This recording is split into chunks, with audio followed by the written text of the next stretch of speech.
Olá, sejam bem-vindos ao É Tempo de Amazônia. Durante o mês de setembro, uma programação especial. Nós vamos, nesta jornada rumo ao desenvolvimento sustentável e à conservação de um dos maiores patrimônios nacionais, o bioma amazônico, mergulhar no livro Quando o Amazonas Corria para o Pacífico. Este livro conta a história da formação geológica, biológica da Amazônia, a ocupação humana, a história política e também já traz os desafios atuais e futuros para a Amazônia. Mais do que as queimadas, o desmatamento, a ocupação ilegal da Amazônia, a mineração clandestina, o principal agressor da Amazônia é hoje a desonestidade intelectual que a Amazônia é tratada. Para a gente trazer luz a essa discussão, eu vou conversar com o engenheiro agrônomo Evaristo de Miranda, comentarista, apresentador do canal AgroMais também, e autor deste livro que deveria ser obrigatório para as pessoas falarem e tratarem da Amazônia. O Evaristo chefiou durante bastante tempo a Embrapa Territorial, mergulhou a fundo nesses estudos e traz aqui uma contribuição muito relevante para a Amazônia e para o Brasil atual. Essa é uma discussão importantíssima hoje. Como é que surgiu esse livro, Evaristo? Eu gostaria que você contasse um pouco, porque é um livro compacto, de leitura muito fácil, de prazer em descobrir o que está colocado aqui nesse livro. Seja bem-vindo aqui ao É Tempo de Amazônia, Evaristo. Bom, eu que agradeço essa oportunidade, né, de estar aqui e conversarmos sobre uma região que eu tenho um vínculo muito forte. Há mais de 30 anos eu trabalho, ando pela Amazônia, já participei de muitas expedições, dirigi muitos projetos de pesquisa em diversos estados da Amazônia, enfim, vivi muitas aventuras, inclusive na Amazônia. Esse livro, a ideia desse livro me veio, na realidade, de uma frase do Euclides da Cunha. O Euclides da Cunha escreveu um livro sobre a Amazônia, que é menos conhecido, que é o Paraíso Perdido, esse paraíso da Amazônia. E nesse livro ele fala que a Amazônia, apesar de todos os estudos, monografias, trabalhos, publicações, pesquisas, ele fala, a gente conhece de forma fragmentária. A gente conhece aos pedacinhos, ele fala. Talvez porque a gente não suportaria o peso imenso do que deve ser o conhecimento de toda a Amazônia, né? É uma coisa imensa, né? O peso total da Amazônia. E eu fiquei pensando, talvez não seja possível mesmo ter uma visão total da Amazônia, mas eu sentia tudo tão fragmentado, e ainda é fragmentado. As pessoas, um se interessa pela floresta, o outro pelo índio, o outro pela mineração, o outro pelo problema político, o outro pela questão militar, o outro pela questão urbana, pelo saneamento. São muitos problemas fragmentados. Eu falei, não, talvez não dá para ter uma visão total da Amazônia, mas uma visão global da Amazônia talvez a gente consiga dar, porque tem conhecimento para isso. Então eu trabalhei, pesquisei, vários colegas me ajudaram e fiz esse livro que faz uma espécie de síntese, não é? Sobre de como foi a história natural da Amazônia, como é que se formou a Amazônia, por que existe essa Amazônia lá hoje, como é que se formou aquilo, como é que é a flora, a fauna, como é que se constituiu a flora, a fauna, que é muito diferenciada do resto do planeta, né? Lá na região. E depois, como é que foi a presença humana? Porque, diria concluindo, é o lugar do Brasil onde o homem está há mais tempo, né? O homem está na Amazônia há mais de 15 mil anos, enquanto que aqui no sul do Brasil o homem está há 5, 8 mil anos. Né? Então é isso. Bom, Evaristo, nós vamos dividir então aqui em 4 programas. Primeiro, a formação geológica e biológica da Amazônia. Um segundo, nós vamos tratar sobre a ocupação humana da Amazônia, como você já acabou de mencionar. Um terceiro, a história política da Amazônia, né, como esse território acabou se configurando da forma como ele está hoje. E depois, para encerrar, os desafios atuais e o futuro da Amazônia. Para a gente começar então, vamos conversando sobre como era a Amazônia, né? Não ontem, não há poucos anos atrás, mas há milhares de anos e até milhões de anos atrás.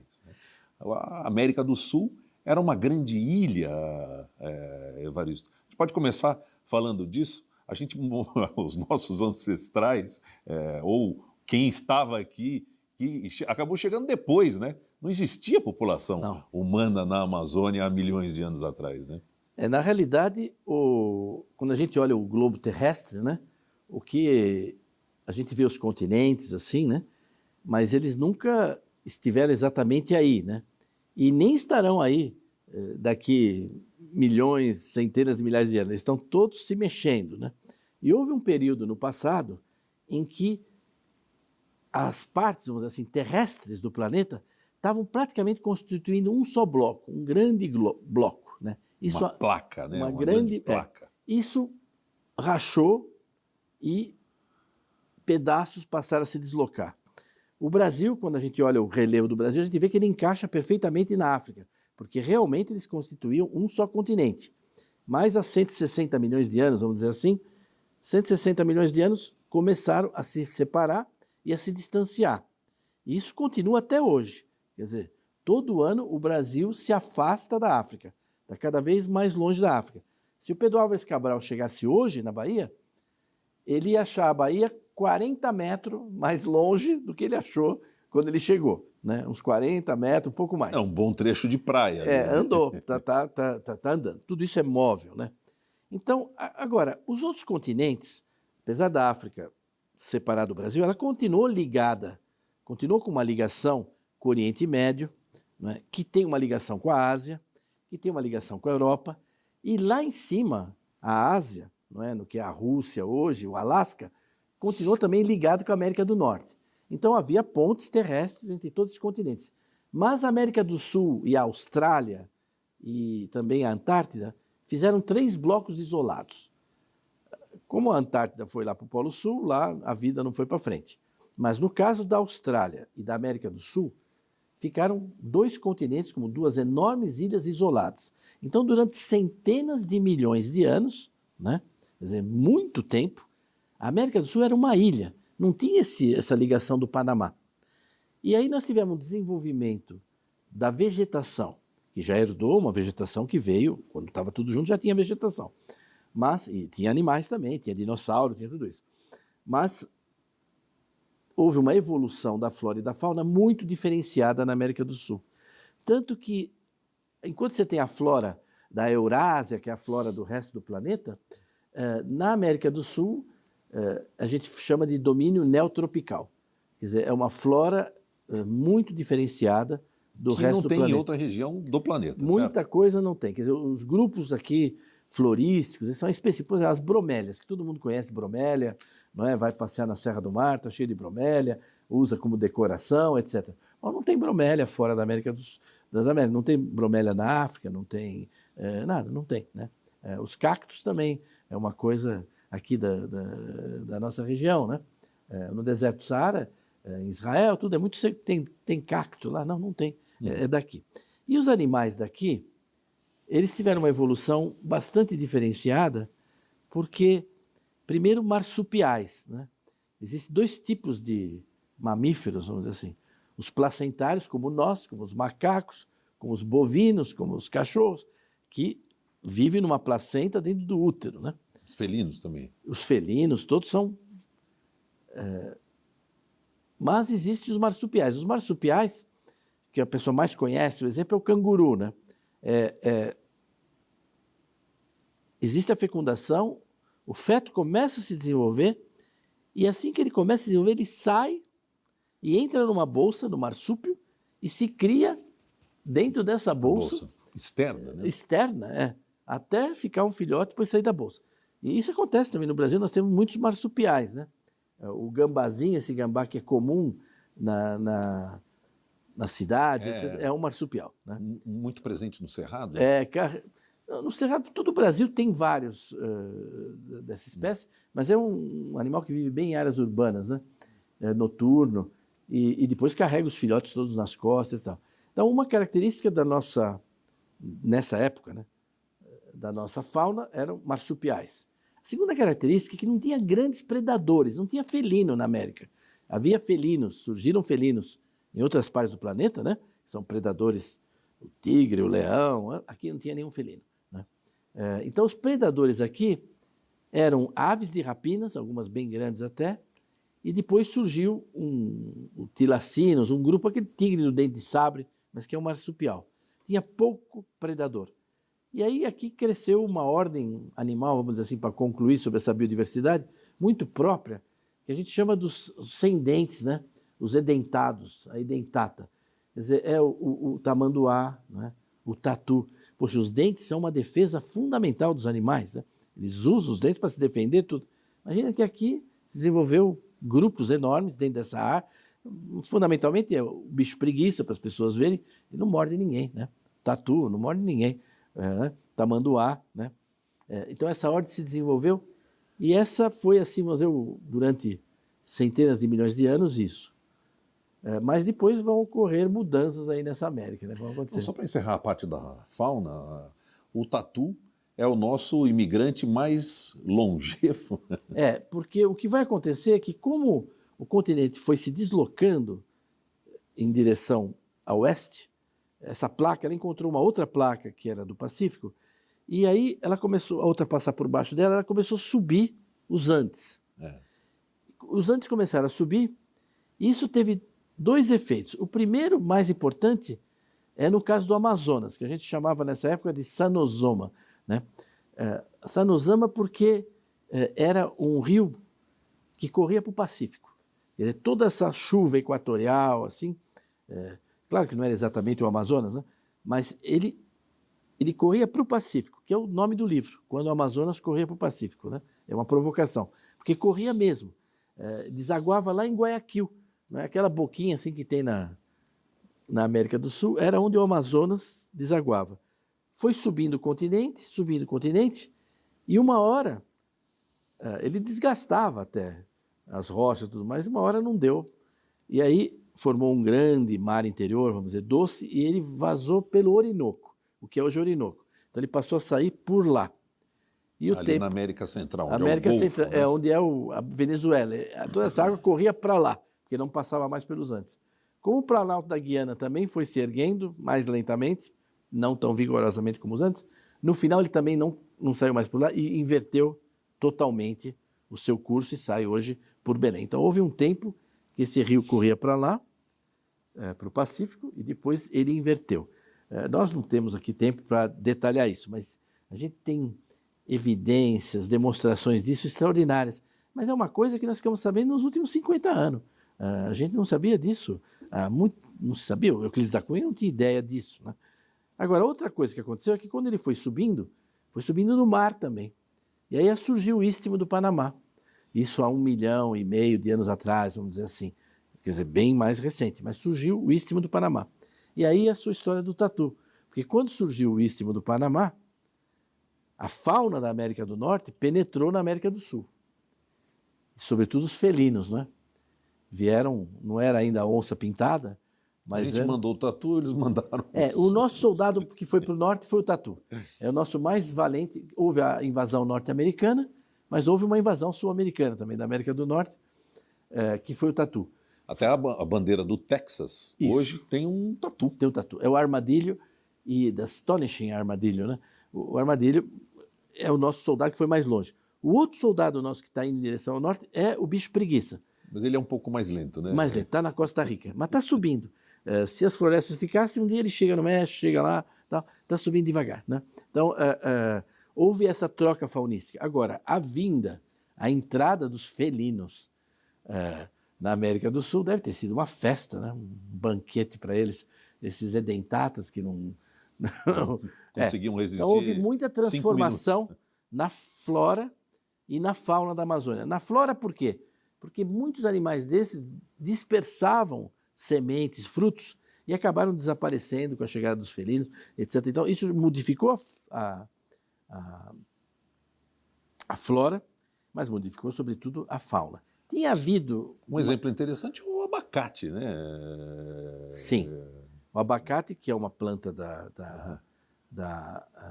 nós vamos ter ciclos de extinção, né? E mais recentemente acabaram desaparecendo, aí já até por influência humana, provavelmente, e por um clima mais seco, tudo, as preguiças terrestres. Quer dizer, havia preguiças, igual o bicho preguiça, nosso, com garra, tudo igual. Tem muito esqueleto delas nas cavernas do Brasil, tem muito esqueleto, tudo. Essa preguiça terrestre ela era muito grande, é o tamanho de um elefante, assim. Ela era enorme. Ela andava na parte terrestre. Derrubava, assim, as árvores para comer. A boca dela era como se fosse assim, uma tampa de uma privada. Ela comia uma coisa enorme. Então, ela engolia abacates, por exemplo. Comia Vários, abacate. né? E sem problema nenhum. Depois ela defecava o caroço sem problema nenhum, porque é um bicho enorme, né? Nós temos o que a gente chama de coprólitos, que são fezes fossilizadas em cavernas, enormes, assim, é impressionante. Então ela dispersava o abacateiro, ela levava a semente para longe. Aí quando o animal desse desaparece, o abacateiro, na natureza, vamos dizer ali, que é no norte da Amazônia e tal, indo para a América Central, bom, o fruto cai ali no pé e ele se dispersa com muito mais dificuldade, né? Todas essas frutas que tinham frutos grandes, com o desaparecimento progressivo dessa megafauna, vamos dizer assim, eles sofreram em termos de dispersão, né? Hoje o jatobá mesmo, que muita gente conhece, essa fruta, o jatobá, ele depende às vezes da anta, né, que come.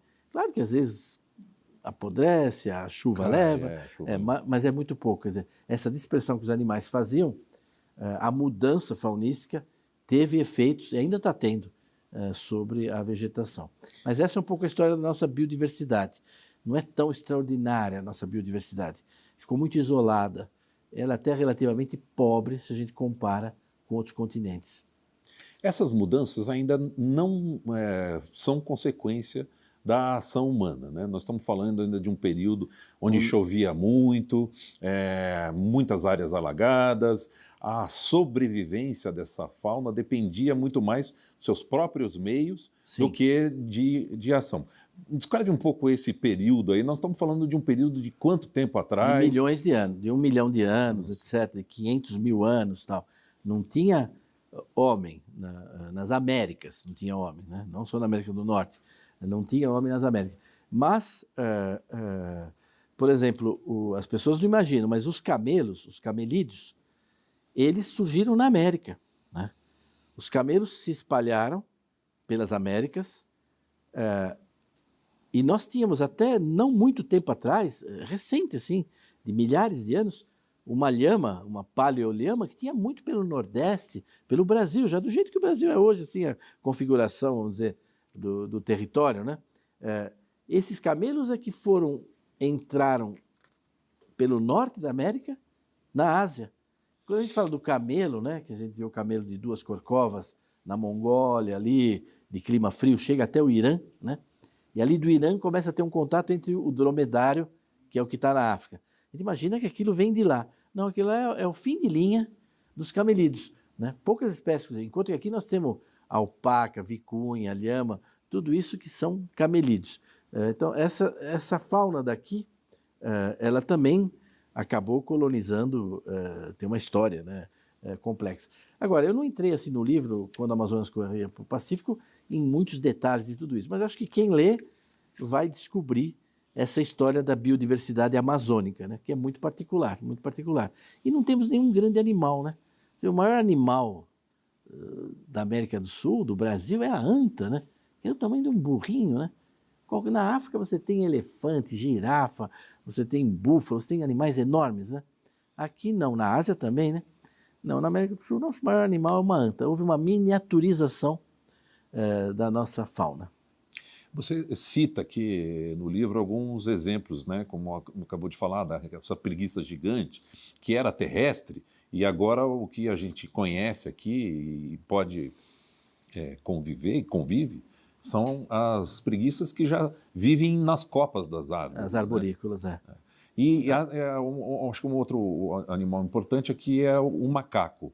Macaco que se conhece, tem até espécie com nome, brasilienses, né?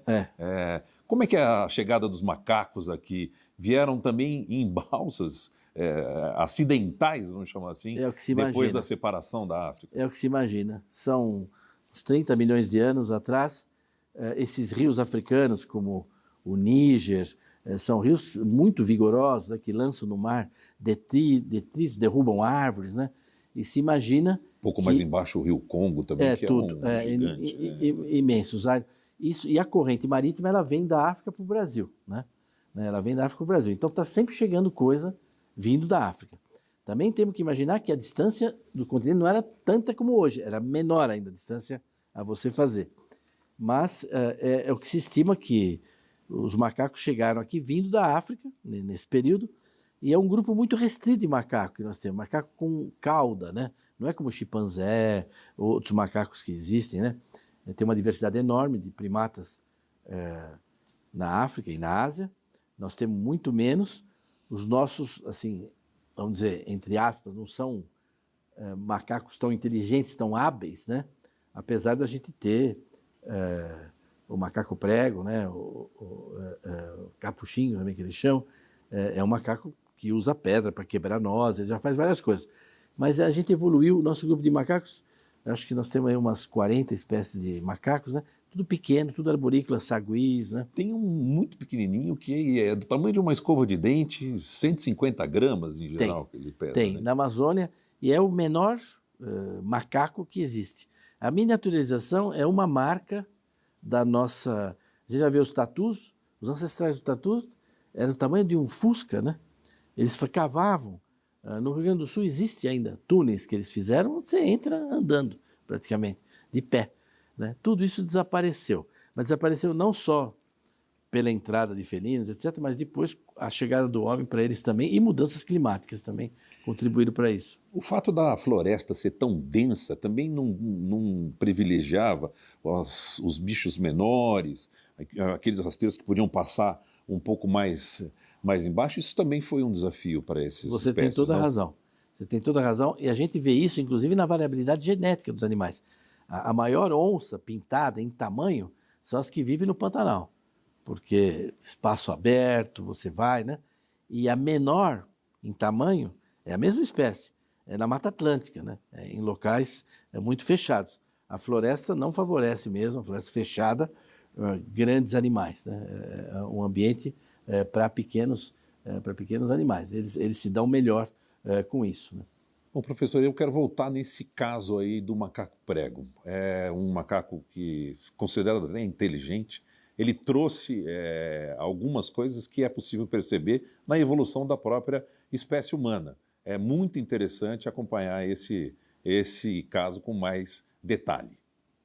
Não, a comparação que a gente pode fazer é o seguinte: o macaco prego, se ele chegar num lugar que tem coco, que tem castanha e não tem pedra, ele não come. Não come porque não tem como quebrar, né? E também no lugar que tem pedra e não tem coco, não faz nada com a pedra.